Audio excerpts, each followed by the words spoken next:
Año 1982. La Organización para la Liberación de Palestina acaba con el embajador israelí en Londres. La gota que colma el vaso. Inmediatamente, el gobierno hebreo ordena lanzar la Operación Paz para Galilea.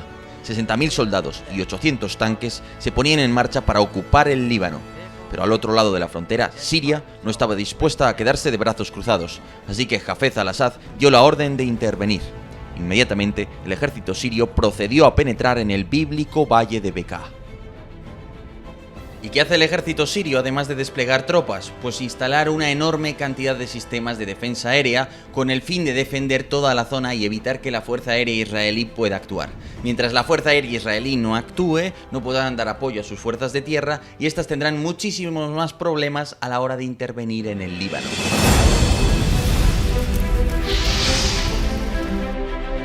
Israel aprendió la lección.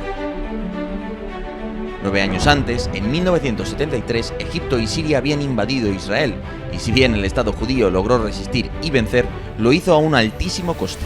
Más de 100 cazas israelíes, con sus preciados pilotos, derribados por la defensa aérea árabe.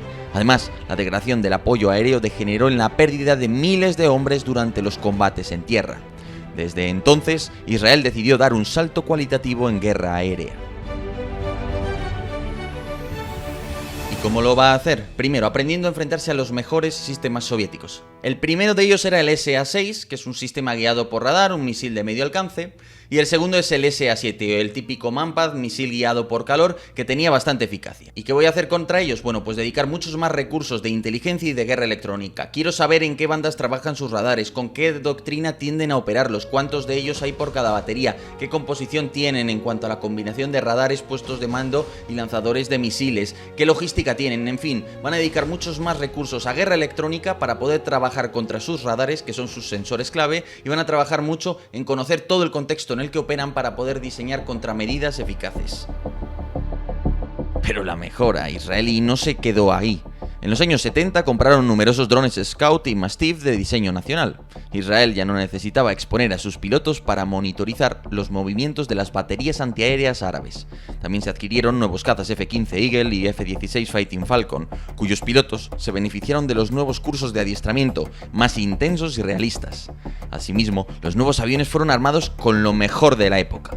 Por ejemplo, un F-16 o un F-15 contaban con: primero, misiles antirradar AGM-78 capaces de detectar el origen de un radar y destruirlo. Misiles aire-aire AIM-9L de corto alcance, que habían demostrado su eficacia en Malvinas. Y nuevos pods de guerra electrónica para prevenir a los radares enemigos de detectar con precisión a los cazas hebreos. ¿Pero a qué se enfrentaban los israelíes en esta ocasión? ¿Qué habían desplegado los sirios en el Bekaa? El paraguas soviético. Los drones, los espías y las unidades de guerra electrónica dieron un aviso. 14 baterías antiaéreas sirias habían accedido durante la noche al valle de Bekaa. Debido a la desidia de los oficiales sirios, las baterías antiaéreas no ascendieron a las montañas que festoneaban dicho valle, sino que se ubicaron a lo largo de la llanura. Los S-75 Dvina y los S-125 Pechora eran viejos conocidos de los judíos. Se trataba de baterías que operaban semiestáticas, debido a los largos tiempos de traslado y entrada en operación.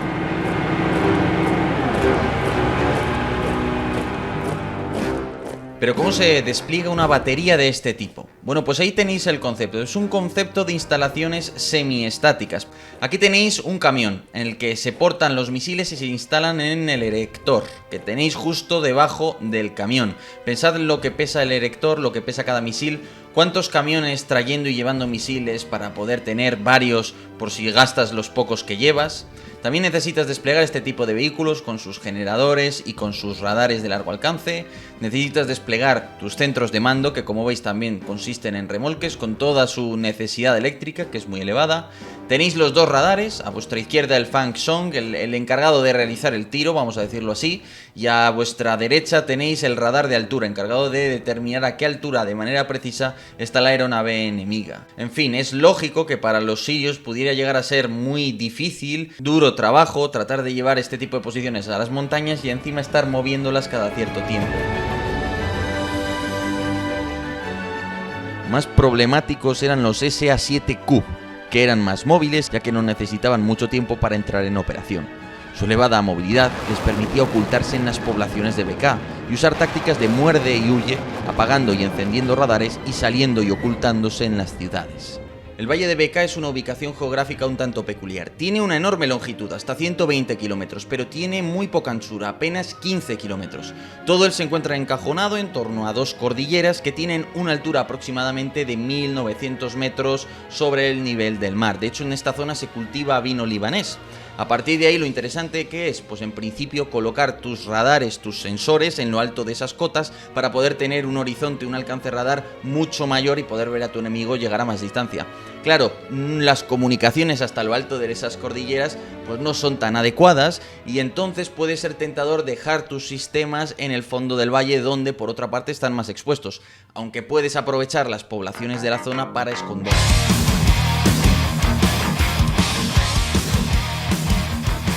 Por si todo esto fuera poco, la Fuerza Aérea Siria había concentrado centenares de cazas MiG alrededor de Damasco, por lo que los aviadores hebreos debían tener en cuenta la posibilidad de una terrible batalla aérea.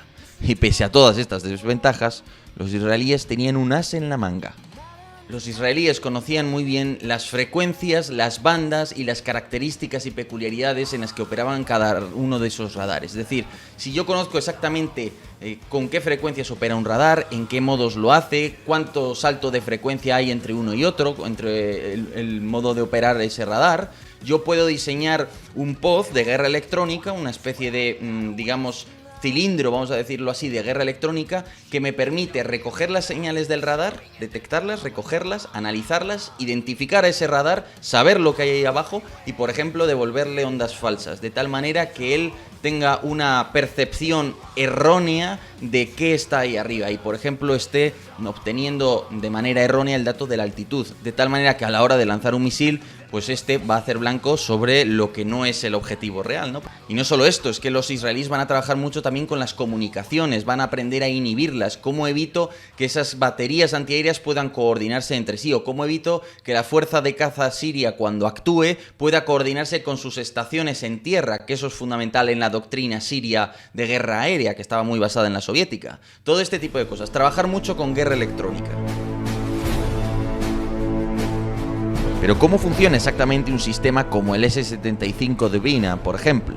En primer lugar, el radar de alerta temprana P-18 del regimiento confirma un posible contacto y pasa la información al batallón más adecuado para enfrentar la amenaza. El batallón, a su vez, activa el radar de adquisición Fang Song para obtener los datos necesarios y disparar el misil. Junto a este radar, se activa un radar de altura, que mide la altura a la que está el objetivo, a fin de mejorar la precisión de los datos que recibe el misil. Por último, la cabeza explosiva de un misil como los S-75 tiene un radio inferior a 65 metros, pero su precisión está por debajo de 75 metros, por lo que se lanzan salvas de 3 misiles para garantizar que al menos uno o dos de ellos alcancen al blanco. Si el enemigo emplea contramedidas de guerra electrónica exitosas, la unidad también puede recorrer a un sistema de cámaras de televisión para guiar al misil.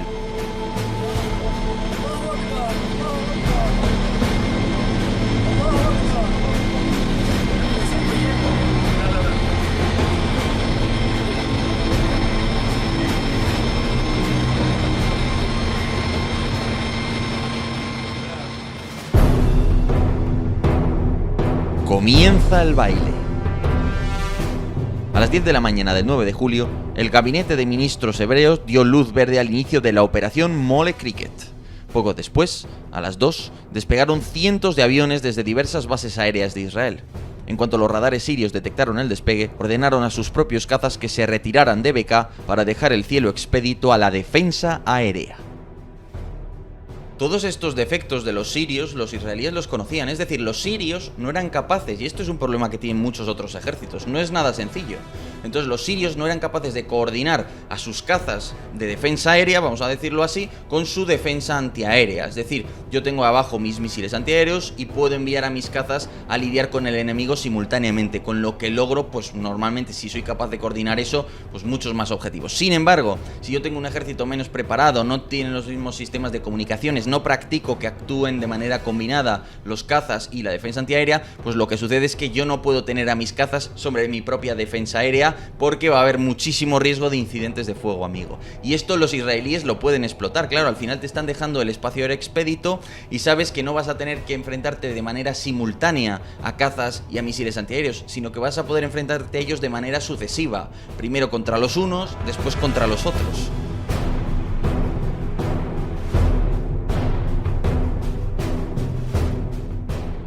Gracias a los drones, todas las baterías sirias habían estado monitorizadas en tiempo real. Asimismo, cuando éstas encendieron sus radares de adquisición, los drones les indujeron a pensar que una fuerza de ataque se aproximaba. Lo que realmente estaba sucediendo es que los F-4 Phantom volaban a baja altura y gran velocidad, repletos de bombas que dejaron caer con éxito sobre sus objetivos, mientras estos estaban mirando a los drones israelíes. Además, aquí los israelíes establecen una serie de mejoras en las comunicaciones, de innovaciones. El general Ivri, que está al mando de todas las acciones de la Fuerza Aérea de Israel aquel día, está en contacto directo desde su cuartel general con los cazas que están en primera línea a través de un avión capaz de proporcionar mando, control y comunicación. Es decir, los israelíes tienen una serie de aviones de guerra electrónica y de alerta temprana con capacidades no de combate, pero sí electrónicas muy importantes que permiten hacer de relé, de repetidor. Los cazas envían señal incluso de vídeo a esos aviones y estos aviones se los remiten al centro de mando donde está el general Ivri, que puede así tomar decisiones mucho más concretas y con mucho menos tiempo. La guerra electrónica y el arriesgado plan de ataque funcionaron. Los puestos de mando tenían sus comunicaciones inhibidas, los radares no detectaban a los cazas aproximándose a baja cota a través de las montañas y a menudo recibían ondas espurias que corrompían las mediciones de los radares, provocando que los misiles no hicieran blanco. Ante la debacle de los sirios, estos reaccionaron. Por la tarde, los MiG volaban por docenas en dirección al Líbano, pero volaban a ciegas. Claro, los israelíes por el contrario tenían el E-2C, ¿no? Estamos hablando de un avión con capacidades de alerta temprana, tiene un enorme radar arriba, que me da una cobertura del radar mucho mayor, puesto que estoy ahí arriba en el cielo, y que me permite detectar a los aviones, a los cazas enemigos acercándose. Cuando estos se detectan, yo los agrupo, digo, vale, por aquí vienen 3 MiGs, por este rumbo, por este otro vienen 4 Sujojis, vale, pues voy a ver qué unidades tengo por ahí y voy a darles órdenes, ¿no? A estos cazas, maniobrad y retiraros, a estos otros, flanqueadlos e intentar atacarles mediante una especie de emboscada. En fin, tengo una visión de conjunto del campo de batalla muy superior a la que tienen los pilotos sirios, cuyas comunicaciones con tierra están inhibidas, por tanto, que el alto mando con sus radares sepa dónde están los cazas israelíes da igual, porque no puede transmitir esa información a los cazas sirios, que por tanto, ya digo, van completamente a ciegas, confiando únicamente en sus propios radares. Los pilotos sirios caían como moscas. Los israelíes estaban mejor adiestrados, sus máquinas eran más modernas y sus misiles estadounidenses más precisos. Peor aún, los cazas sirios no podían contar con sus oficiales superiores dirigiendo las operaciones desde las bases aéreas, ya que sus comunicaciones estaban siendo interferidas por los aviones de guerra electrónica. Pues finalmente la operación israelí tiene un éxito muy importante. Se dice que destruyeron las 19 baterías antiaéreas. No está claro que realmente destruyeran todas ellas, pero desde luego sí parece ser que lograron destruir ese paraguas aéreo establecido por los sirios y, por tanto, facilitar la ofensiva terrestre del ejército israelí, que fue, como sabemos, pues un éxito. Sí que cabe decir que los israelíes no lo tuvieron fácil, tuvieron problemas de coordinación importantes, es decir, era un espacio aéreo de apenas 15 kilómetros de anchura en el que estoy venga a enviar cazas, ¿no? Y de hecho había situaciones por las que lo que los israelíes hacían era enviar simplemente packs de 4 cazas y nada más, para poder actuar, tener el control de la situación y que eso no se convierta en imposible de gobernar, porque hay tantísimos cazas y tantísimos misiles y tantísimas emisiones de radar que eso no hay quien lo dirija, ¿no? Entonces ahí vemos el gran reto que es el mando, el control y las comunicaciones, es decir, poder mandar, poder controlar a tus fuerzas y saber más o menos lo que están haciendo y poder comunicarte con ellas. El mando, control y comunicaciones sirias fueron destrozadas, y si a eso le sumamos el conocimiento técnico de cómo funcionaban los radares y las unidades antiaéreas que tenían los israelíes, sumado a la innovación de tener nuevos tipos de cazas, de tener un sistema de alerta temprana en el aire diciéndote lo que sucede. Si sumamos todo esto, pues comprendemos por qué los sirios perdieron tantísimos cazas y los israelíes, en cambio, salieron victoriosos sin un derribo durante esta operación, aunque posteriormente tuvieron algún otro derribo, eso sí que es cierto. Pero bueno, señores, eso ha sido todo. Muchísimas gracias por estar ahí. Espero que lo hayáis disfrutado tantísimo como yo. Si queréis apoyarme, pues os invito a hacerlo naturalmente echándole un vistazo a los enlaces de ahí abajo. Y por lo demás, os recuerdo, a finales de mes tenemos la entrevista con el ex jefe de Estado Mayor de la Defensa, el general Fernando Alejandre. Hablaremos de Marruecos, hablaremos de la defensa en España, hablaremos de los problemas que hay dentro de las Fuerzas Armadas con mucha claridad y por tanto, bueno, pues espero que os llegue a resultar interesante y que lo podáis valorar. Pero bueno, eso va a ser dentro de aproximadamente 15 días. Pero bueno, dicho todo eso, lo de siempre. Muchísimas gracias a todos por estar ahí y hasta otra.